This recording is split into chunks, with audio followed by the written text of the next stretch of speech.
Today we're gonna discuss about protein. So it is often said that we should include protein-rich food in our diet. Proteins, they are present in many food items such as egg, fish and milk. And you might know that proteins are not just present in food, they are also an integral part of our body.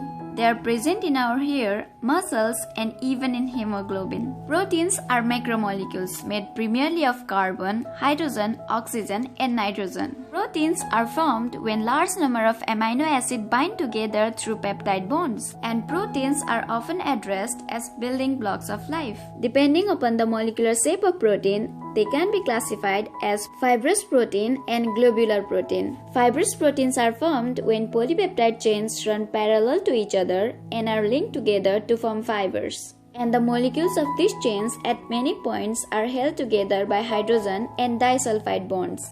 So the fibrous proteins are insoluble in water, for example, collagen and keratin. And the globular proteins are formed due to the folding of polypeptide chains. So this folding of polypeptide chain gives spherical shape to the globular proteins. So we came to know that fibrous proteins are not soluble in water, but globular proteins, they are soluble in water. The examples of globular proteins are insulin, albumin, etc. A protein is made up of large number of amino acids, although there are only 20 amino acids.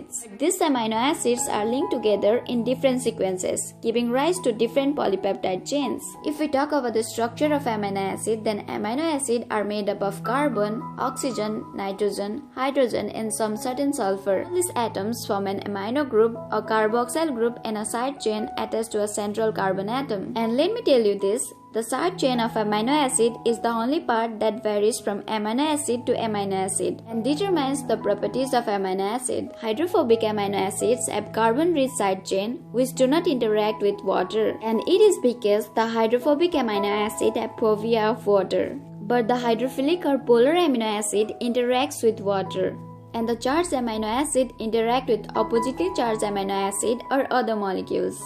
Now let us discuss about the structure of protein. So the proteins, they have complex structure with 4 different levels: primary, secondary, tertiary, and quaternary. So the primary structure of protein is the linear sequence of amino acid as encoded by DNA. In primary structure, the amino acid in a protein are joined together by peptide bonds, and the peptide bond link the amino group of one amino acid and carboxyl group of another amino acid. A water molecule is released each time when a peptide bond is formed, and this link series of carbon, nitrogen, and oxygen atoms makes the backbone of protein. If the sequence of this amino acid are folded, then the new structure of protein will get formed. And it often folds into 2 types of structure known as secondary structure.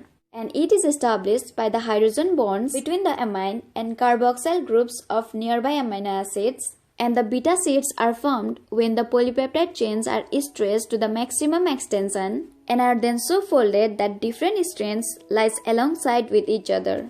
In this structure, the different strands are held together by intermolecular hydrogen bonds between amino acid of 2 different strands. This structure looks similar to the pleated sheet of drapery. That's why it is known as beta-pleated sheet structure. Therefore, we got to know that there are 2 different secondary structures of protein. And if we fold the secondary structure of protein further, then it gives rise to the tertiary structure of protein. And the tertiary structure of proteins represents the overall folding and coiling of the peptide chains. So it is the tertiary structure of protein that gives a geometric shape to the protein. The tertiary structure of protein is the 3-dimensional shape of the protein chain, and the shape is determined by the characteristics of amino acid making up the chain. Many proteins, they form globular shape with the hydrophobic side chains scattered inside away from the surrounding water molecules.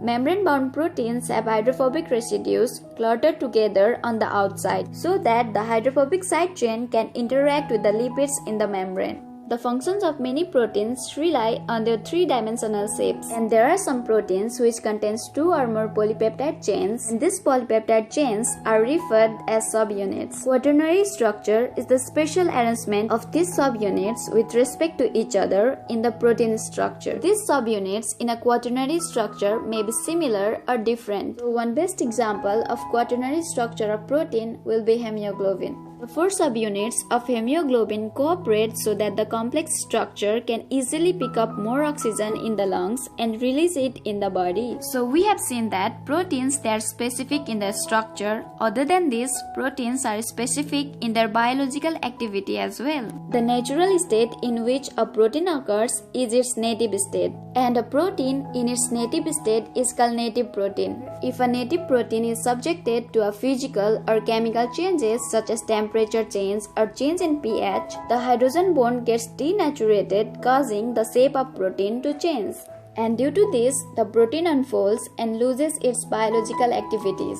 And this phenomena is called denaturation of protein. And the most interesting thing during this whole process is the primary structure of protein remains unaltered. Even during denaturation, the sequence of amino acid remains unchanged. So let me give you one common example of denaturation of protein. We all know that egg white contains protein. So when we cook an egg, the egg white gets coagulated. This is because the denaturation of protein present in the egg white. So why not to talk about some functions of protein? The 3-dimensional structure of protein determines the shape and functions of protein. We all know that antibody is made up of protein. The flexible arm of antibody protects us from disease by recognizing and binding to the pathogens and also targeting them for destructions by the immune system. Similarly, the hormone insulin is a small stable protein that can easily maintain its shape while traveling through the blood to maintain blood glucose level. And alpha amylase is an enzyme which begins the digestion of starch in our saliva. Similarly, there are different other functions like transport, storage, giving structures and all. So let's do a short recap of what we studied. Proteins are formed when large number of amino acids bind together through peptide bonds. So depending upon the molecular shape of proteins, they can be classified as fibrous protein and globular protein. And the structure of proteins can be studied in 4 different levels, that are primary, secondary, tertiary and quaternary. If a native protein is subjected to physical or chemical changes, it unfolds and loses its biological activities. This is called denaturation of protein.